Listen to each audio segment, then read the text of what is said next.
Ladies and gentlemen, Garfield and friends. We're ready to party! We're ready to party, we're ready. I hope you bring lots of spaghetti. Come on in, come to the place where fun never ends. Come on in, it's time to party with Garfield and friends. Dancing, Fiesta! romancing, Fiesta! samba, La Bamba! Ay caramba! Disguises! disguises, Surprises! surprises, And pies of and pies of all sizes! Come on in, come to the place where fun never ends. Come on in, it's time to party with Garfield and friends. Come on in, it's time to party with Garfield and friends. Garfield and friends. Hey, you chewing the gum. I hope you brought enough for everybody. Stop clicking. Hello, and welcome to the 60th episode of ToonCast, brought to you by the Geeks Radio Network. I am your host, Dave John Mike, and joining me, as usual, back this week, he was gone last week since he had nothing to talk about on SWATcast, is Kevin, Boss K-Dog Thompson. Hello, sir. Hello. How are you? I am good. Yes. Today we will be talking about Garfield and Friends. Yay. Yay! So what's been going on with you? Not much. I've been nailed to the computer chair for a while, basically. Trying to add all kinds of shows to Behind the Voice Actors. Let's see, what have I added in the last week? Centurions, Denver and the Last Dinosaur, Captain Caveman, CB Bears, Jungle Cubs is the last one I did.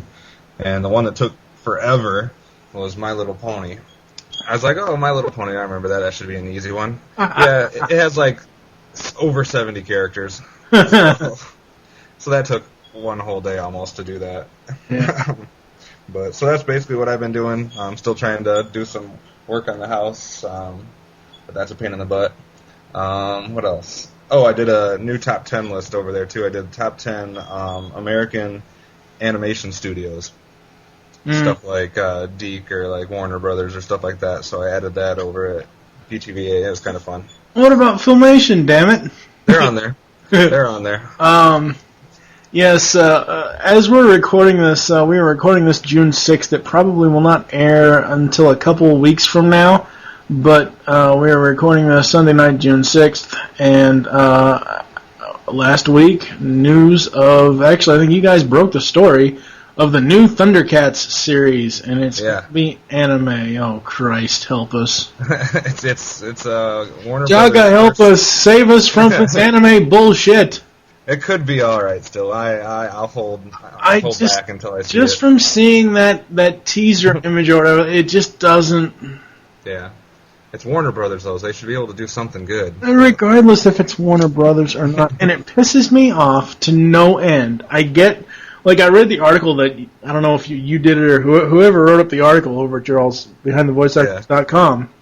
I don't know if it was just the press information that you guys copied or whatever, but apparently it's going to take, the earlier stories beyond, before the Third Earth stuff. Right. It's going to deal with King Claudius and everything else, and I'm thinking, oh, damn it, I want Larry Kenney back as Lion-O. Of course, He's playing King Claudius. Right. I feel like, for some reason, all of a sudden it's like 1985 again, because we got a new Thundercats coming out, a new Turtles, a new Voltron, a new Transformers, a new G.I. Joe. See, a new Transformers, though, you really can't count that, because new Transformers cartoons have been coming out every year for the past 10 years. I mean, you've got, what was it, in 2002, you had Armada, and then, Transformers cartoons have pretty much been like Power Rangers series. One year after the other, they would release one or another. But yeah, you're right. And I guess the reason why I say it seems like 1985 again is because not only do we have all those cartoons coming out, but then we've had the news so far of, like you said, Larry Kenney being on the Thundercats show, the news of Peter Cullen and Frank Welker being on the Transformers show. So it's like, I don't know, it's just kind of bizarre that everything's happening in this next year and a half. Just like it did back then, it seems like. Yeah. So hopefully a couple of them are good. I know not all of them will be good, but hopefully a couple of them will be good. Yeah, And it's funny that a new Voltron show is coming out because we mentioned back in episode 56 that Peter Keefe a few weeks ago had passed away, and that's very, very sad. I do have to mention, when we posted that Thundercats thing, one of the users made a comment right away. He's like, after the Larry Kenny thing, he said, well, I hope they respect all the other guys and let Earl and all those guys have their roles back too. And I had to post back and I said, well, that's going to be pretty hard since two of them are dead, one of them's 84. Well, I don't think it would be so hard for Mr. Hammond, Grandpa Cosby. I don't think it would be so hard for him to do it. He's up there though. He might be up there, but I don't think it would be so hard. I mean, I don't know the guy. It's not like personally I can speak for the guy, but just like from when I've heard him in interviews and when I've seen him on clips and stuff of stuff that he's done or whatever, at least recently, his voice, it's not like it's gone. Maybe he could be like a much older Panthro or something like. I don't know. Well, I thought Peter Newman might be a possibility only because he has done stuff recently. He's actually in the. We were just. Did I say Peter Newman? Yeah, you mean Richard Newman. Richard Newman. We were just talking off air that we're both ironically watching the He-Man 2002 series, and he was actually in the He-Man 2002 series. Peter Newman wasn't. Peter Newman was Tigra. Richard Newman was Rhinox. You're getting them confused. Oh, okay. Peter Newman was the one that did Tigra, so Peter's not... No, he hasn't done anything in a while. I was getting him confused. You're right. Yeah. But, I know you're going to hate me for this, but it'd be great to see Lynn Lipton back as Chitara. No, it wouldn't be. Yeah. That user said the same thing, and I said, my post was, two of them are dead, one of them's, I don't remember if he's 84 or 94, and I'm like, and the other one I don't want. God, I did, though, come across another show that she was in the recent things that I was doing. What show was it that she was in? Oh, that's going to drive me nuts now. It was one of them that I just added, and I couldn't find... I don't remember if it was Jungle Cubs or My Little Pony or one of those, but she had done a voice, and it just brought back bad memories for me. I didn't add her yet as that character, whoever it was. Yeah, I didn't think you would have. But yeah, no, the last, I don't know, 4 or 5 years, it's just been a resurgence of what we used to have. Like, the unfortunately failed Knight Rider reboot, the failed Bionic Woman reboot, the now failed... Gladiators. Failed American Gladiators. I thought it was okay. It wasn't... it failed as far as not lasting very long. Yeah. Let's see, what else? The failed after a pilot, and it's apparently going to be rewritten and sold to a different network of, what's the damn show? Rockford Files. Oh, yeah. Yeah. Well, it was just kind of weird because for a while there, as far as the old cartoons go, and their resurgence that they were doing with them was more so in movies. I mean, obviously we've seen all the movies. We don't need to mention them all. We know them all. But it seems like it's kind of shifted now from the movies to let's go into the... I mean, I know Transformers has had shows over and over again. He-Man had the 2002. G.I. Joe's had a couple.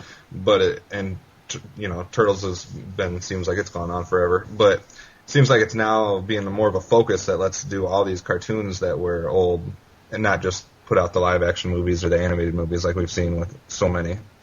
I am so happy that they have not done another He-Man live-action film yet.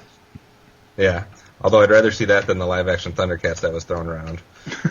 That's still going around yet. I know. I know. And I'm scared about the next Turtles movie, so we're not even going to go there. But it's just weird, and like you were saying earlier, you and I have both, for some strange cosmic reason, Zodak must have read our minds or something. I don't know. We are both watching the 2002 He-Man Masters of the Universe series, and I'm not going to give anything away, but I'm writing a review for it, which will be out before this episode airs. It'll be out the week of June 6th as we're recording this. And so far, not to tip my hand, I really really, really enjoy it. I know that's kind of tipping my hand, but it's not like where... what's a good series I can compare to? That was just a horrible, horrible reboot. Oh, God. The first version of the first reboot of He-Man. Well, yeah, but no, I'm talking about like more recently, like something being rebooted that was god awful. I can't think of anything at the moment. I can think of one. I know there's stuff out there too. Watch, as soon as we're done recording this, I pretty much guarantee it'll come back to me. But I think the three best reboots, let's say since, I don't know, 2000 or so of 80s stuff for me has been the He-Man 2002, the Turtles 2003, and probably actually, this is ironic since it's this episode, but the new Garfield version. I really like the new Garfield version. So. I like that. I think, isn't Bill Murray voicing Garfield? No, Frank Welker is. Frank Welker's voicing Garfield? In the new cartoon, the Garfield show. Yeah, I thought that was Bill Murray. Nope. Sounds He awful. did him in the movies, but it's Frank I know Welker. he did him in the movies, but it sounds awfully like him in the cartoon. No, Frank Welker. But I think that's a good reboot too. So those three are the ones that come to my mind. But like you, I can't think of a bad one right off the top of my head. Actually, I can. I can think of a bad one. The girly ones have been bad. The Care Bears newer one. I think there's a new My Little Pony one that's bad. And there's one other one that I've seen the little bits and pieces of it's bad. But yeah. I don't know if it would be, we've had 60 episodes, like 2 or 3, not reviews, 2 or 3 interviews on this show. It's been 50 episodes since we did our 4-hour He-Man coverage for the original series. And no, I'm not going to add the 2002 one to the schedule because it is going past our timeline. But I'm wondering if a general overall Masters of the Universe episode for Geekcast Radio would be considered double dipping, even though we've already talked about the original cartoon. Because just watching this, I really, really want to talk about this show. Yeah, it's just amazing. It's way better. Like I kind of just from I had seen what the characters looked like. I had seen what the cartoon was going to look like, basically. So I kind of knew what to expect visually. And I knew that was a good, it didn't scare me off. A lot of times you see pictures and you're like, oh god, and it didn't have that effect. So I kind of always had in the back of my head that it was possibly going to be a good show, but I didn't realize how good it was going to be until I started watching them. Obviously, I'm not watching them as fast as you are, but I got a conundrum, so to speak, because I started watching the He-Man and I got 10 episodes into it, but then in the back of my head, I also want to watch all these things for the other episodes of ToonCast that we have coming up. I want to get through all of 60, however many episodes of Cops, and I want to get through all of the Dungeons and Dragons collection since I have those on DVD. And it's just like, that's a lot of cartoons to watch. I better get on. Yeah, see, for the ones like, every now and then I'll look them up on YouTube or whatever, for the ones that I don't have DVDs of, but that's pretty much it. The days of me, the weeks of me going, 4 days in a row watching every single episode of Thundercats or every single episode of the original He-Man cartoon, those won't come back until probably the late 90s episode, almost the close of the show when we get into the DC Animated Universe stuff. If I have it on DVD and I can watch it, great, but I'm not going to watch every single episode as a refresher. Right. But yeah. Just gets too much after a while. Yes, it does, and it really good. By the time I got to Volume 5 of Voltron, oh my god, I was so sick of that fucking thing. Even though I love Voltron, don't get me wrong. Yeah. I was just so sick of that. Well, in between trying to watch episodes for this, and basically when I add shows over at BTVA, I basically watch almost every episode and just screen cap as I watch. Sometimes I skip around and do a little bit, but it's just so much watching between the two things. I enjoy it, but it is a lot of... It depends on what kind of show it is. Yeah. Like, even though the O2 Masters cartoon won't be covered on ToonCast because it has a very strict continuity and it's not a bunch of throwaway episodes. Every episode has some tie to the previous episode. I've been able to watch this all the way through, but like the original series, it's basically it's one story per half hour, per 22 minutes, or per whatever the hell it is without commercials, and some of them do have continuity and some of them don't. I can sit through, because I've got it right here, because I was doing screen caps the other day. I can sit through Secret of the Sword 8 times a day and watch it all day long and love it still. But just some of the cartoons that are just quote unquote episodic and have no continuity to them whatsoever, I have to take them. Hard. Well, I have to take them one at a time. And, like with the one that we're going to talk about today, Garfield and Friends, if it's something where I can watch both the Garfield shorts and the U.S. Acre shorts and at least get the main, the idea into my head of what it is, I'll be fine as far as remembering it. Yeah, well, I think it's a lot easier to do episodic watching shows that were episodic if it's more like a comedy or more, music-oriented or stuff like that. I think the ones that we like the most that are actually the hardest to watch are the action ones that are completely episodic, just because it's hard to watch too many of those in one sitting. It does remind me of something else. You probably mentioned it on some of your other shows, but just as we were talking about it, reminded me. You said Secret of the Sword, that the news about She-Ra being released in a complete series DVD set. And I'm hoping that my forever I've been holding out on buying the He-Man. All the seasons. I only have the first volume of the first season, basically, in hopes that it would be released in a complete series. So I'm hoping that if She-Ra was released in a complete series, we're eventually going to see He-Man also in a complete series. I don't know if we will ever see He-Man in the complete series. I'm not sure. I'm going to try to pull up the She-Ra story and see, because I want to see who's doing the She-Ra complete series, because I know there was a story months and months ago, last year sometime, that BCI shut down. Yeah, they did. They stopped making the He-Man properties. So, I'm not sure. Their library was sold to somebody, and I can't remember, because I remember reading the She-Ra article, and it made a mention of it, that there was a possibility that we might see a He-Man one as well. So, I can't remember who owns it now, but... Yeah, I'm pulling up the story. Oh, okay, Classic Media. Okay, I was hoping it wasn't going to be Mill Creek. Yeah, I hate Mill Creek.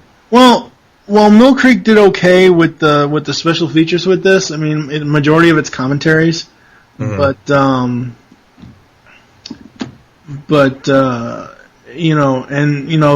there's PDFs for all 40 episode scripts. The only other feature outside of commentaries is like a 10-minute thing of Mattel back in 2002 talking about the cartoon and talking about the 2002 toys and all that.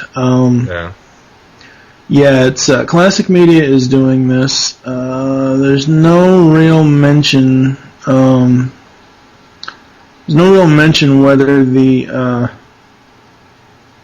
Let's see. Also, there has not yet been any word about a new DVD releases of the original 1983 Filmation He-Man series. So, we just have to stay tuned and find out if it will be or not. Hopefully. Well, I hope the sales now buy the She-Ra one, so maybe that'll... Well, yeah, and that's probably what they're going to do. Hell, that's what they did with the DCAU stuff, because they put out Batman the Complete Animated Series, watched how that sold, and then they put out Justice League and Superman the Animated Series, so... Right. I mean, honestly, it's up to you if you want to double dip or not. I honestly like having the volume sets, if only because there's on the bindings, if you put them all together, there's a mural of Grayskull and Snake Mountain. So I think that makes a cool visual. And I got mine, 3-4 years ago. I got them for like $20 a piece at Best Buy. So that's not for bad. 4 sets at $20 a piece, that's not bad at all. Well, the only thing that would kind of sway me the other way is, with the complete box sets of G.I. Joe and Transformers now, it'd be kind of cool to have and I have a complete series of certain other, Black Star, I have Dungeons and Dragons, so I'd like to keep that as much as possible. The only ones that I just have the one volume of and nothing after that is basically Thundercats and He-Man. Yeah, I seriously doubt they're going to do a Thundercats complete series. I seriously doubt that they will do that. As far as the He-Man one, the other problem I have, and I have this with the Transformers one as well, if they do a complete series He-Man, are they going to just... If they're going to just port over the volume discs, fine. But are they going to make new discs and not include any of the bonus features that are on those original volume sets? Because those volume sets, they have, hours and hours and hours of extras. Because they have all those, if you... You're talking about the He-Man one? Yeah. If you play it by episode, you get the little episode description, you get you get little fun facts from Orko, you get just a whole bunch of stuff. So if they're going to just port over the discs from those 4 volumes and put it in a nice little shiny box, that would be great. But if they're not, and they're going to go the route Shout Factory went and take nothing from the old DVDs as far as the special features. That's the only reason why I'm hanging on to my Rhino Transformers DVDs right now, is for the interviews with Flint Dilley and David Wise. If those weren't on there, I would sell those in a heartbeat, because I have the Matrix set now. Right. It kind of made me mad when Shout Factory did not include any of the old bonus features. Because it's part of the history. I understand you want to update, with new features and everything else, but still, those other features, those interviews with those people, they're valid and they should be on a complete series set. Yeah, I agree. Anyways, we're getting completely off topic here. So that's general thoughts there. Yeah. We haven't gotten into the history lesson yet, but I'm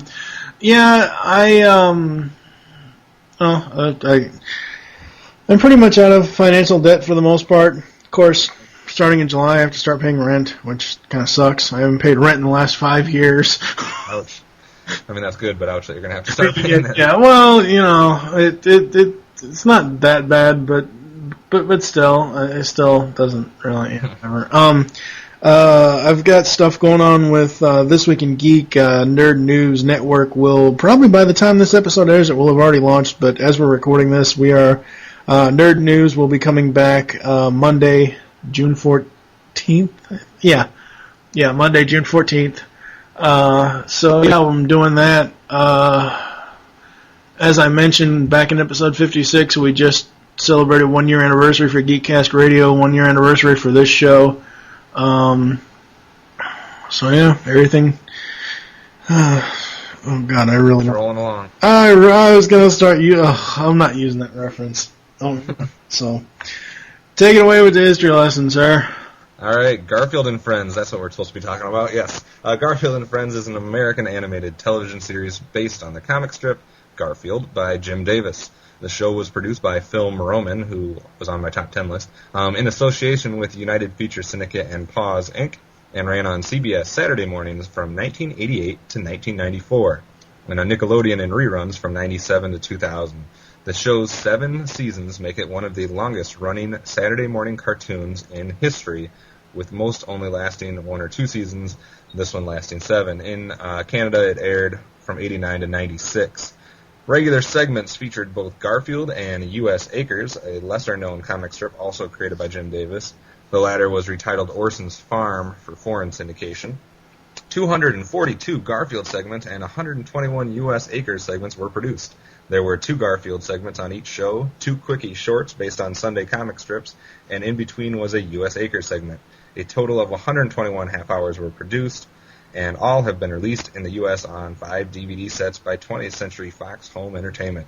The first season aired in a half-hour format. In the second season, it switched to an hour-length format, showing 2 episodes each week.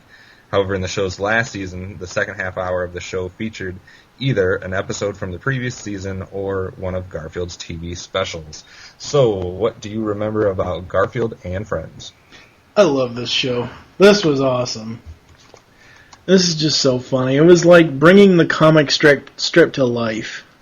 Yes. It really was. It was, and I think, I can't be for certain, but I think Jim Davis worked very closely with these people. Oh yeah, he had a lot of control. We'll put it nicely. Yeah, and it just awesome. Now I had never really I don't know. I remember watching the Garfield segments and the Garfield quickies, and then I remember watching the U.S. Acre stuff. But at first I didn't really catch on to it. It wasn't really that you watch a Garfield cartoon for Garfield. Did he or Odie ever cross over into U.S. Acres? Yes. How Yakko, Wacko, and Dot will do a run through of a Pinky and the Brain cartoon. Mm-hmm. Okay. Yeah, they did. Okay, because I wasn't sure. Because I vaguely remember that happening, and I thought that was kind of funny, but I don't think it happened very often, but I do remember it happening at least once. Yeah.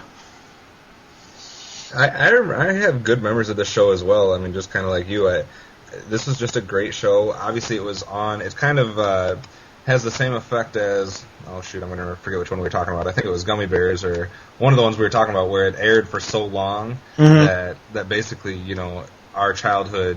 It seems like it was almost always on. I mean, this one was from '88 to '94, so basically for me that was from when I was about 7 to when I was about 13. So those are some prime cartoon years where it's on the entire time.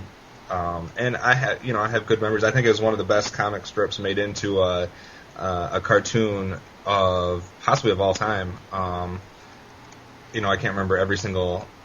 We've had Marmaduke and we've had the Archies and Beetle. I don't know if Beetle Bailey ever. Yeah, he showed up in a cartoon form at one point.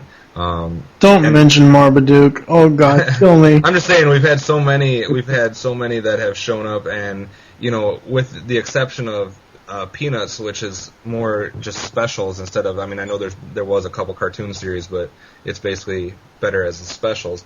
So with that exception, I'd say Garfield's probably one of the best comic to cartoon things that we've seen. As far as we're talking Sunday comic strip type stuff, we're not talking about comic books, obviously. I will differ from you a little bit, though. I actually liked the U.S. Acres segment better. I love both segments. And I love Garfield, and I loved everything about that. But for some reason, I was always drawn a little bit more to the characters in the U.S. Acres and some of the stories that they did. Unfortunately, they're a lot harder to find on. They're all on the DVD sets, but I don't have the DVD sets on YouTube and stuff like that. It's a lot easier to find Garfield than it is the U.S. Acres segments, but. For some reason, I don't know. I liked the U.S. Acres a little better, but that's not to take away the fact that I love Garfield as well. Yeah. Yeah, it was just a great show. Some of the U.S. Acres bits I liked. With the 2 eggs. Oh, jeez. No, the chicken and the egg. Yeah. His brother that never hatched. Oh, what the hell was his name? Bo and I just lost my brain. Let's see here. Bo and Booker. There you go. Yeah. Yeah, who they were actually both voiced by Welker. So getting into the voice cast, you have Lorenzo Music as Garfield, Greg Berger as Odie, Orson, and Floyd, Tom Huge as John Arbuckle, Roy Rooster, Binky the Clown, and Gort.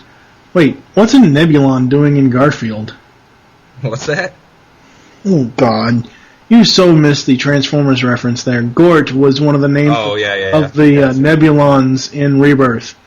Yeah. Julie Payne voiced Dr. Liz Wilson and Lanolin. Howard Morris voiced Wade the Duck and Wart. Frank Welker voiced Bo, Booker, Sheldon, and Mort. And a lot of side characters, but... Yeah, well, it's Frank Welker. I mean, come on. We aren't going to try to list all 200 and something out of his, credits. Right. Desiree Goyette played Nermal. Pat Buttram played Cactus Jake. Victoria Jackson played Penelope, and Gary Owens was the announcer. Hey, there's an unexpected gadget. Also, just to mention that Don Messick did appear in this as Ludlow the Bird, and I can't confirm this 1,000%, but from everything I've read, when Lorenzo Music was not available to do Garfield, if he was sick or this or that, Dave Coulier from Full House stepped in to do Garfield for him. So I need written newsworthy confirmation. That would surprise me, because I don't believe that. I do, because Coulier stepped in for a lot of people back in those couple years. He did the same thing on Muppet Babies and a couple other shows where he took over for certain people, and I don't know. He's such an impressionist that I'm pretty sure it could be true. I don't know. But obviously Lorenzo Music was the one doing it 99% of the time. Yeah. In addition to the regular voice cast, there have been several celebrity guest stars who did voice acting on Garfield and Friends. They earned, we're not going to do chronological order. Robin Leach played himself. Let's see, Jack Nicholson. What? Oh, yeah, his constant love of the Lakers. Let's see, June Foray, reprising her role as Witch Hazel, or a witch character, essentially reprising her role of Witch Hazel. Paul Winchell. Twice, yeah. Yeah. James Earl, wow, Darth Vader. Holy crap. Yeah. The Micro Machine guy. John Machida Jr., Blur, yeah. Yep. Yeah. Don Knotts. Oh, God, Barney was in this. Oh, my God. George Foreman plays a boxer named George Fisticuff. Yeah. Wow. I think as far as this voice cast goes, it did a good job of blending different eras together. We've had a couple shows that have done that, but with some guest appearances by Paul Winchell and June Foray and Don Messick, and then you have one of the main voices there, Howard Morris, who you might be familiar with as Adam Ant, Breezley from Breezley and Sneasley, Mr. Peebles from Magilla Gorilla, Mush Mouse from Pumpkin Puss and Mush Mouse. So you had all those old guys, and then you're blending them in with people like Greg Berger, Lorenzo Music, Frank Welker, who was kind of both old and new. But it was just kind of a nice blend, I think, of past and present voice actors. I'm honestly very, very surprised that Greg Berger plays Odie, because you would think that with, honestly, if you, outside of Garfield and maybe John Arbuckle, if you took the rest of the cast, you could have Frank talking to himself for hours. Yeah, you could. The interesting thing about Greg Berger is that he does Odie in the new one, too. Oh, does he? Yep, he did Odie in the original, and he does Odie in the whatever year that new one came out, last year, the year before, whatever it was. Uh-huh. So that's kind of cool that he kept the role. Yeah. Like we said, Frank Welker was in both shows just as different characters. Yeah. Great voice cast. Yeah, very, very well done voice cast.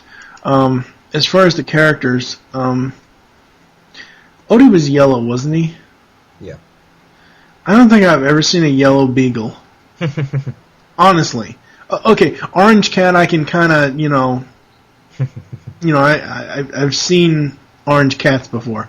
But a yellow dog, I've never seen. And I'm not talking like golden yellow like a golden retriever. I'm not talking yellow like, some sort of dark, very dark gray pouponish character or color. I'm talking about bright, in-your-face, mustard yellow. Yep. I've never seen a dog. Brown ears and mustard yellow body. Yeah, I've never seen a dog that color, ever. They must have spray painted it like they did with the dog in Enemy of the State. They were going to spray paint it green. Oh, God. Yeah. You did just go there. Yes. Hey, Enemy of the State's a good movie. Shut up. No, I don't. I'm not saying it's not. We're going to have PETA after us for talking about spray painting animals. I'm just kidding. No, wait a second here. I didn't say I spray painted animals. Of course, I let a few cats run loose in the dryer while it was going, but that was when I was 11 years old. But anyway. Oh, God.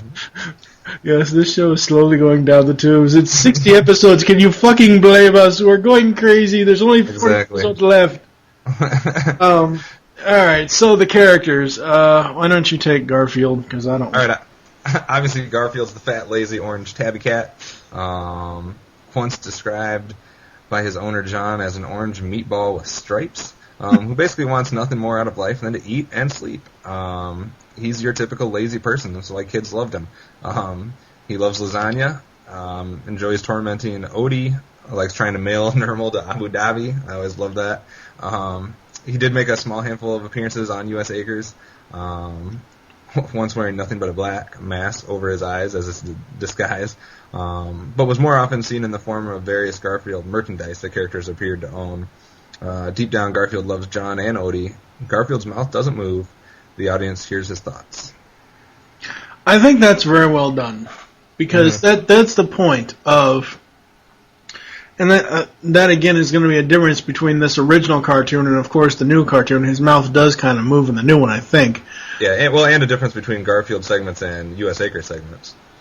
Yeah, but the point of the Garfield segments was, how do you take Garfield off the strip with the bubbles, animate him, and have him talking to you like there are bubbles above his head, but there aren't really?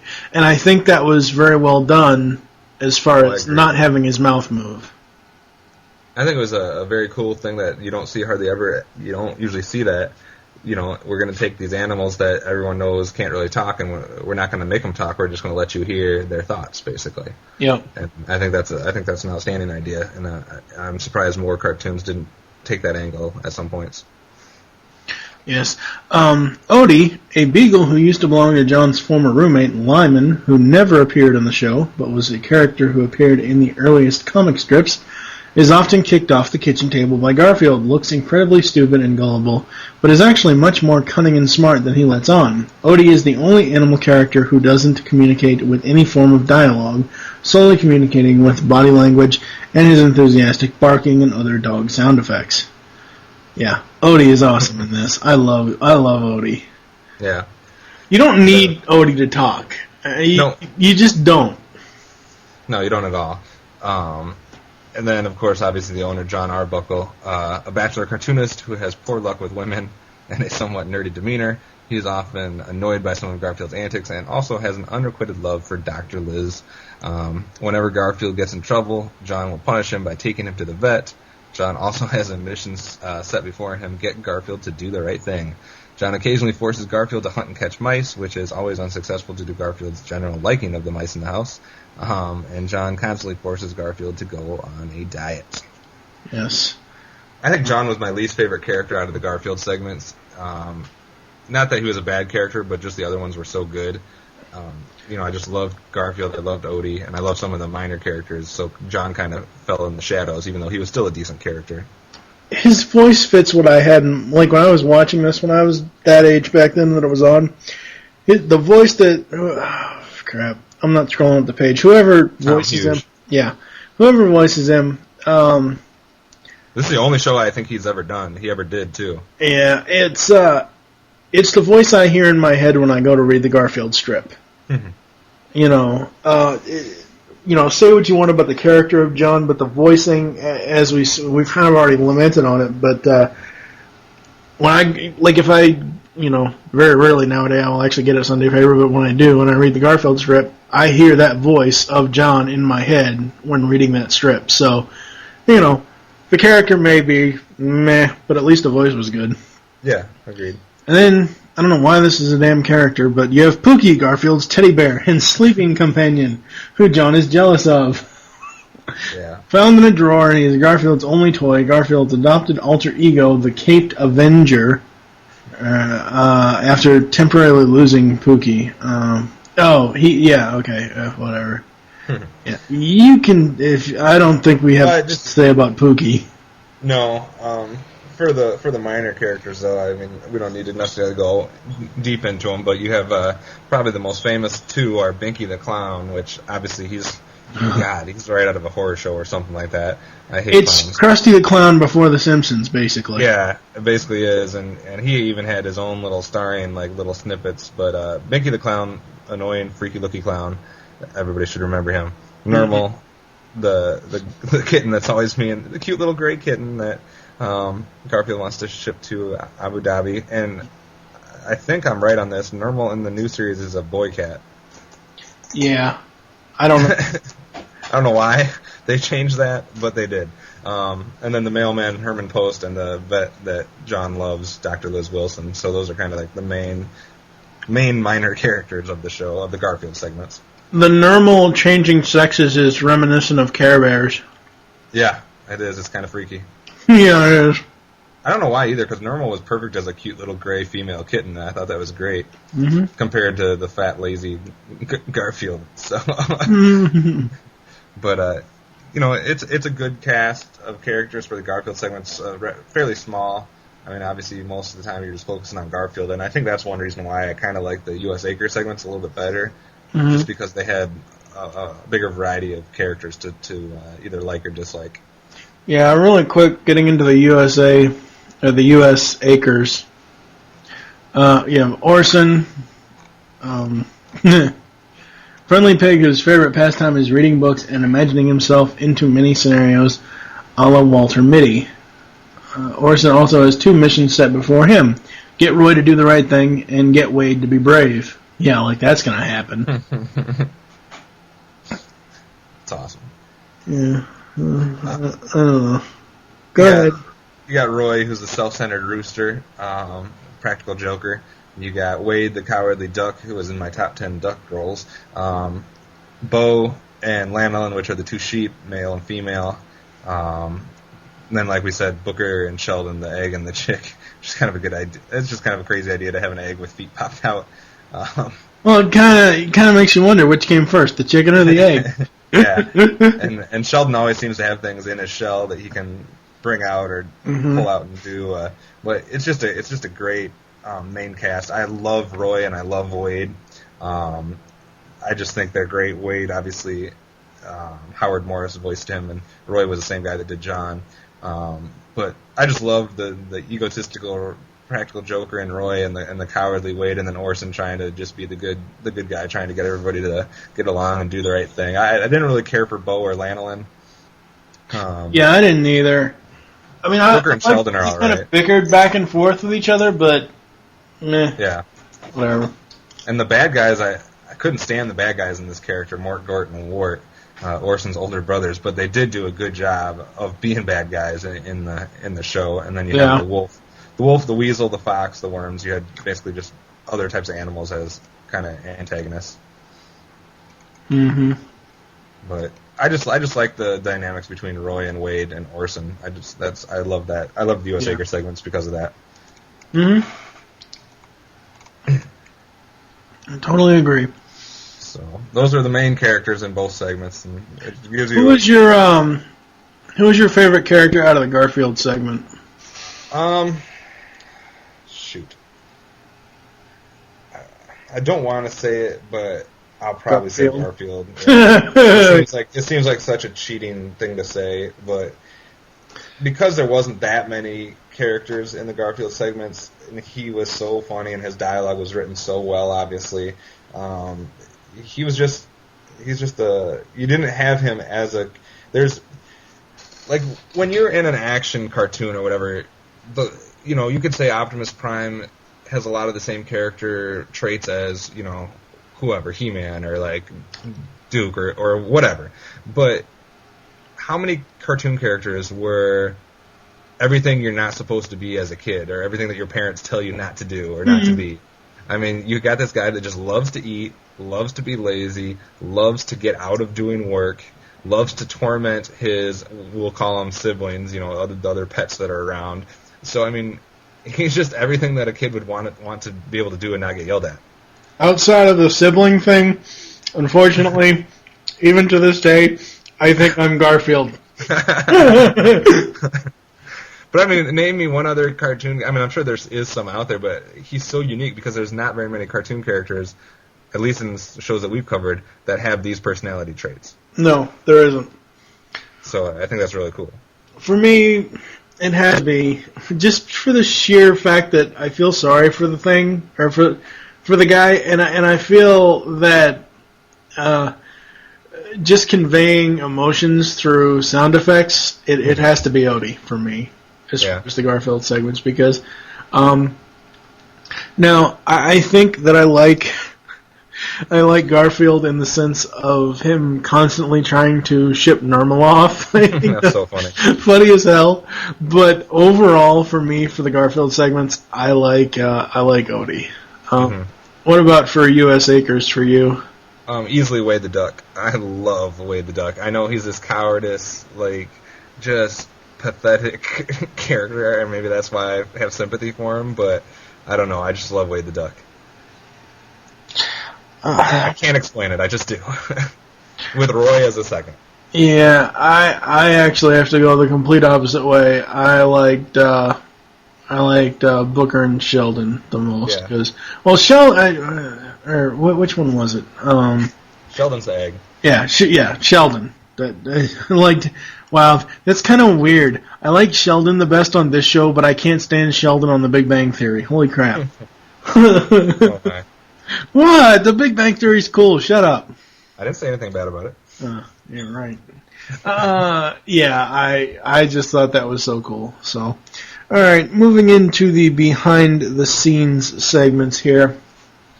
As far as some of the production stuff, when the show was originally broadcast on CBS, the episodes usually had 3 quickies, 30 to 45 second gags, usually 2 Garfield quickies, the first one being played before the intro theme, and 1 U.S. Acres quickie, the latter of which was never shown in syndication. Midway through the second season, Screaming with Binky quickie-style segments were added. These Screaming with Binky segments were typically used as the halfway point of an hour-long blocks of Garfield and Friends, as Garfield ended each one with "We'll be right back," to let the viewers know that unlike most Saturday morning cartoons at the time, it was not over in the usual half hour. The DVD sets and Boomerang reruns restore the original rotation after the third season. Only 1 Garfield quickie is shown per episode. The syndication Garfield and Friends aired in 30-minute format consisting of 1 Garfield cartoon, 1 U.S. Acres cartoon with a quickie closing the episode. The rerun package used the theme that debuted during the show's third season. I just want to say real quick on the quickie things. That was one thing where I differed. Like in the regular actual cartoons, I like the U.S. Acres segments better. With the quickies, though, I love the Garfield quickies. The U.S. Acre quickies were all right. I did not like the Screaming with Binky quickies. No, I hated those. I could have done without those, especially because the Garfield ones were so good that I just would have rather seen more of the Garfield quickies, or even the U.S. Acres quickies. But I could have done without Screaming with Binky. Yeah, like I said, Screaming with Binky is basically Krusty the Clown before he was Krusty the Clown, and twice as more annoying. I'm not going to go through the broadcast, the syndication history. That's just where it's been shown. As far as the cancellation, the 7th season, 1994-95, was the last one because CBS wanted to cut the budget, and in fact, CBS's Saturday morning cartoon lineup would be mostly replaced by CBS News Saturday Morning a few years later. The production company nixed this proposal so that they mutually agreed to cease production, even though Garfield and Friends had still been doing well in the ratings. I hate when people do this. This is the darkest hour of cartoon history. It was the mid-'90s, I swear to God. Oh, it was! I hate when people do this. I hate the fact that if I turn on any of the big 4 or 5, whatever the hell it is now, of network television on Saturday morning, outside of CW, and I see fucking news programming. Yeah. Well, they did one of two things. They either went to the news programming, or they went to, and I'm not a hater on these types of shows, but they went to the Saved by the Bell, California Dreams, the more teenage live action stuff is what they did. I don't have a problem with the teenage live action crap, but I don't either. But when it's replacing cartoons, it kind of sucks. Well, right, I agree to that. But what I have an issue with is replacing, like, all right, Sunday through Friday. You can have news. Saturday morning, give us our fucking cartoons, you bastards. Yeah. But I really, literally think, I mean, it's not the worst decade in cartoon history, because the 70s might be, but but it did a good job of just taking a major hit to cartoons. I mean, we had certain stations just canceling altogether by 92 to about 96 was just a horrible set of years, and if it wasn't for a couple select cartoons like Animaniacs and Tiny Toons and some of the other ones we've covered, the 90s would have almost just been a complete loss for cartoons just because of the damn Saturday morning cut back. I freaking hate that. Yeah. Sorry. That's fine. I'll contain myself because I could get a lot more pissed off at the networks. I already am, so it doesn't matter to me. There's something funny that I'll bring up later, though, in correlation to this, though. Mm. So I'll bring that up later. But going into the writers, obviously you have Jim Davis, the guy who did everything, basically, as the main writer. I don't know the other two, Mark Evanier and Sharman Devano. I've seen Mark Evanier's name places. I don't know what else he's written, but I've seen his name places. But it's basically the Jim Davis show. Yeah.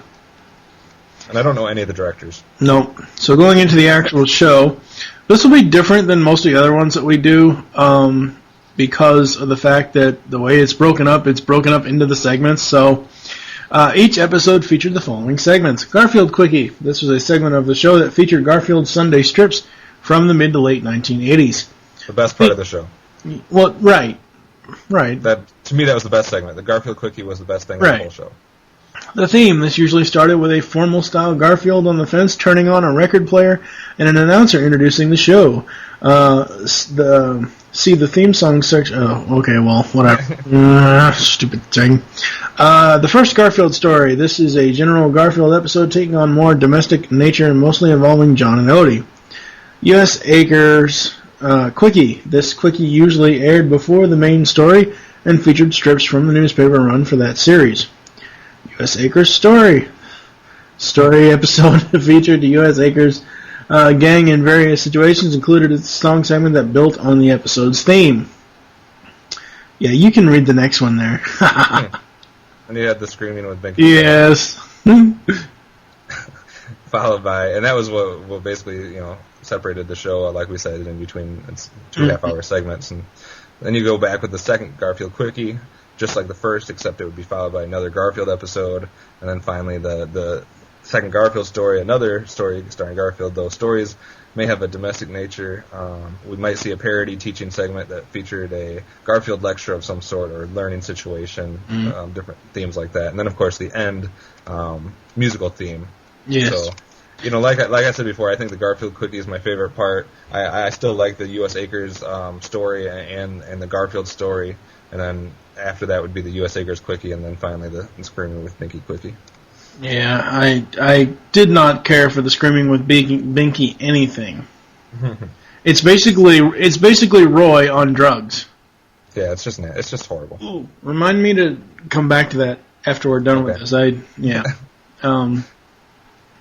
Anyways, moving into the music segment here, the theme song. The show had 3 different theme songs. The first one was used during the first 2 seasons and was also occasionally hummed or sung by the characters within the show. It was a song and dance style number about friendship. Friends are there to help you get started, to give you a push on your way. It was animated by alternating segments of Garfield and the U.S. Acres characters. The second theme song first appeared in the 3rd season and was used for most of the rest of the show's run. The theme was an up-tempo version, featured clips from shows and based on party-themed lyrics. In the 7th and final season, an upbeat rap-based theme song was used sung by J.R. Johnston. Oh, God. Christ. A recurring joke in the theme song is that in each episode, Garfield says a different quote at the end, such as, "Welcome to my world, did you bring food?" It doesn't start until the fat lady sings. I think use that one a lot. Yeah, I think you got this thing confused. I'm real and you're animated.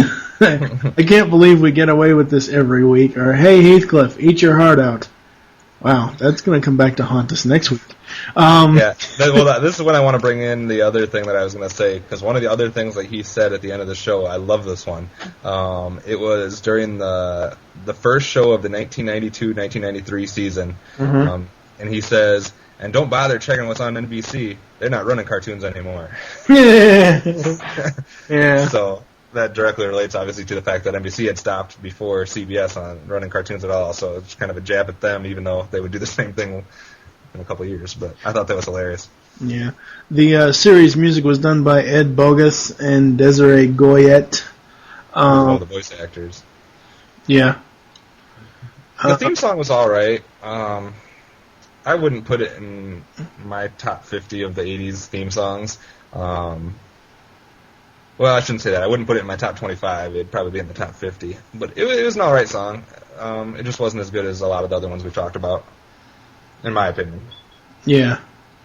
Yeah, It's iconic, but it's just not as good as... I like the one they used in Season 3. The one where Gary Owen says, "Hey kids, it's Garfield," and whatever the hell he said. That's whatever that one is what the actual theme is that I play for this episode. So yeah, that's the best one out of them. Yeah.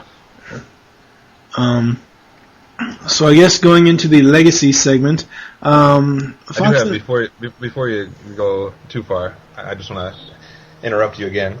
Oh. Because I got to get something off my chest here. Yes, IGN. Oh.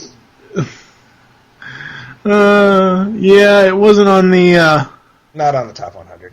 Well, no, it wasn't on the. It wasn't on the wiki, so I don't have it. Yeah, it's not in the. They don't have Garfield in the top 100 cartoons of all time. Oh, okay, that's why I don't have it. Cause not only is that absolutely ridiculous, that's probably the biggest snub in IGN's entire list, possibly. I would put Garfield as one of the top 10 to 15 cartoons of the 80s. Easy. Probably top 10. Yeah. Just because of how long it was on, and how good it was, and how it stands up to the test of time and all this stuff. IGN didn't even frickin' put it on their list, because they're frickin' morons. And one other thing I wanted to add, just because I didn't see it anywhere else, is Garfield and Friends actually did win a Young Artist Award in 1989 for Best Animation Series. Oh, cool. So it did win one award. So I'll stop interrupting. Fox Entertainment and Jim Davis released all 7 seasons of Garfield and Friends, 2 Region 1 DVD and 5 volume box sets, with each set having 24 to 25 episodes on 3 discs. Each set features an image of Garfield with a character from U.S. Acres. Collections of individual episodes were also released in 3 themed volumes that had 13 to 15 episodes, and were packaged with mini beanie plushies of Pookie, Odie, and Garfield. Oh, God. Oh, crap. Yeah, so, and these were all released between 2004 and 2008. So, very, very cool. I don't have information on it because it wasn't in the wiki article when I grabbed this. Should we talk about the movies? I don't know. Well, I'll give it one. We have talked about the other cartoons, so I suppose it's only fair to say a few things about them. I don't think I've seen Tale of Two Kitties, I haven't either. The sequel, but I saw the original one with Breckenmeyer and I almost said Julia Louis-Dreyfus, Jennifer Love Hewitt. That's the only reason it's worth talking about, by the way. Jennifer Love Hewitt. Good Lord. Anyway, I thought that Breckenmeyer did okay as John. Yeah.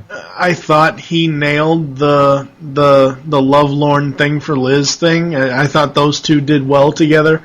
Bill Murray as Garfield is just a sheer stroke of genius. Oh, yeah.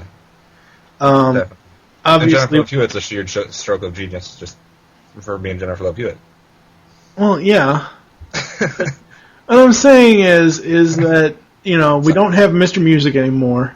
Or we did, even then when the original film was made, 4, 5, 6 years ago, however long it's been, Bill Murray just nailed it. Oh, yeah. As far as the actual plot, what plot? There didn't need to be a plot. Yeah, exactly. You had Bill Murray doing a cartoon cat, and you had Jennifer Love Hewitt to look at. That's all you needed. Yeah. Did Welker do Odie? I don't know who did Odie in the movie. I know Berger did Odie in both series. I'll have to look it up really quick. Garfield's had some great voices. Yeah. Lorenzo Music, Frank Welker, and Bill Murray is just ridiculous. Yeah. But, I think the movies are what they were. I mean, they're not the best adaptation of a cartoon into a movie that we've seen, but they're probably better than... I mean, I haven't seen Underdog and a couple of those other ones, but... You don't want to see Underdog, I'm telling you. Garfield ones were probably better than that. You don't want to see Underdog. I don't think Garfield was as good as the Alvin and the Chipmunks movies, but that's just me. Yeah. Like I said before, I do like the second series, too. I think most Garfield stuff that I've seen I've liked. I like the comic strip, I like the original cartoon, I like the new cartoon, and the movies were okay. Movies are the worst part of all of them, but at least you got to listen to Bill Murray. Yeah, well, and I wish he would be in the cartoon. I really do. I thought that, that would have been a really, really good thing. Oh, come on. He's too busy. Well, yeah, that too. Yeah, I'm on IMDb now, and I have to actually click see more to even see if Odie's even listed. Oh. I don't think he is. Yeah, I'm not sure. Normal's listed, but Odie isn't? What the hell? Unless my eyes are deceiving me, yeah, Odie isn't even... Was Odie even in the first film? Maybe not, I don't know. Hey, you had to be, though. You would think it had to be. I haven't seen it in so long, I don't know. Yeah, I don't know. And I'm not rewatching it to find out. Yeah. Yeah, somebody watch Garfield and let us know. Garfield the movie, 2004. Kevin the mystery caller, get on that. Tell us if Odie was in it and who voiced him. Yes. If he had a voice or sound effects. Yes. Alright, so we're gonna head out and we'll be back with final thoughts. ToonCast will be back after these messages. This is the Brain, and you're listening to the Geeks Radio Network. Yes! Do not be alarmed. This transmission is being jacked by the lunchroom. We are here to tell you that the lunchroom has been rebooted. It is now a part of the Geekcast Radio Network, and is still available at thelunchroom.net. It debuts every Monday or Wednesday, or whenever we see fit to give it to you. Any further information can be found at thelunchroom.net. We will now return you to your regular program. Did you know that Justin Bieber's actually Webster in a girl suit? Did you know that Teddy Ruxpin's friend Grubby actually a tapeworm? Did you know that Gargamel was really a cat lady? Did you know that Billy Zane is the only man to ever beat Chuck Norris? If you didn't know any of these things, then you should be currently listening to Chicken Pop Pod, retro comedy podcast. Catch it at chickenpoppod.com. Indeed I am, Michael, and I am here to help you and Kevin take over podcasting. Now back to ToonCast. So, final thoughts on Garfield and Friends. I think Garfield and Friends was absolutely great for what it was. I think it broke the mold for certain types of cartoons. I mean, obviously you had similar cartoons to it beforehand, but I think I almost look at Garfield and Friends as kind of like the precursor to Animaniacs and Tiny Toons and some of the stuff that they did there. Yeah.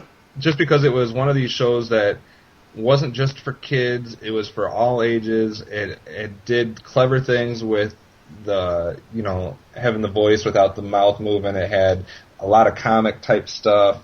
Obviously, the whole show is basically a comedy. I mean, it did a lot of things that you couldn't find in any other shows in the 80s at that time.